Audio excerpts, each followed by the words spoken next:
Akshraj news, अचूक वेध, अचूक बातमी। शिळफाटा परिसरात पूर परिस्थिती निर्माण, अनेक नागरिकांच्या घरात पाणीच पाणी। सतत कालपासून मुसळधार पाऊस पडत असल्यामुळे शिळफाटा परिसरामध्ये पुराची परिस्थिती निर्माण झाली आहे। अनेक नागरिकांच्या घरामध्ये पावसाचं पाणी गेल्यामुळे घरातल्या वस्तूंचं, इलेक्ट्रिक वस्तूंचं नुकसान झालंय। नागरिकांच्या घरातल्या लाकडी वस्तू, इलेक्ट्रिक वस्तू, अन्नधान्य या सर्वांचं नुकसान भरपाई पालिका देणार का, असा सवाल आता केला जातोय। शिळगावातील परिसरातील नागरिक नुकसान भरपाईची मागणी करतायत। तसेच शिळगावातील पावसात वाहून गेलेला गाळ, कचरा साफ करण्यासाठी ठाणे महानगरपालिकेचे कर्मचारी हे पाठवण्यात यावे। तसेच औषध फवारणी करण्यात यावी, जेणेकरून नागरिकांचे आरोग्य धोक्यात येऊ नये, अशी मागणी आता नागरिकांकडून केली जाते।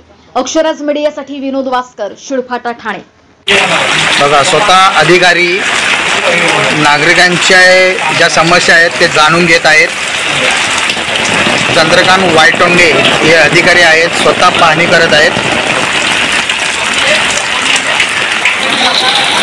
शायद तुम्ही यावेळी पाऊस पडण्याच्या अगोदर सुद्धा आलेले होते, त्यावेळी काय तुम्हाला अडचणी आल्या? आलो होतो, सगळं बघितलं, जेवढे गटर अंतर गटर आहे ते मी सगळी साफसफाई केलेली आहे।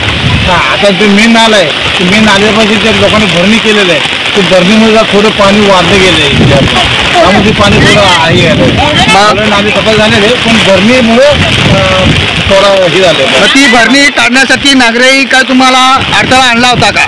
नाही, आला होता अडथळा। नाली सफाईच्या वेळी 2-3 प्रकरण लावलं आम्ही, जेसीबी लावली वगैरे, अडथळा आणला, पण नंतर आम्ही केलं वगैरे, पण तरी भरली पाहिजे नसते काही। समोर जी महिला आहे ती म्हणते आहे की पूर्ण इथले जे नैसर्गिक नाले आहे ते पूर्ण भरणी केल्यामुळे ही परिस्थिती निर्माण झालेली आहे। हो, ती बरोबर आहे, भरणी त्याला कारणीभूत आहे, पण नाले सफाई जेवढी करायची आम्ही पूर्ण केलेली आहे। ज्या नागरिकांनी तुम्हाला अडथळा आणलाय त्यांच्यावर तुम्ही कारवाई करणार का? साजेच करू ना, तसं काय नाही। त्यांना काय नोटीस देणार का? हा, मिळेल ना नोटीस, वरून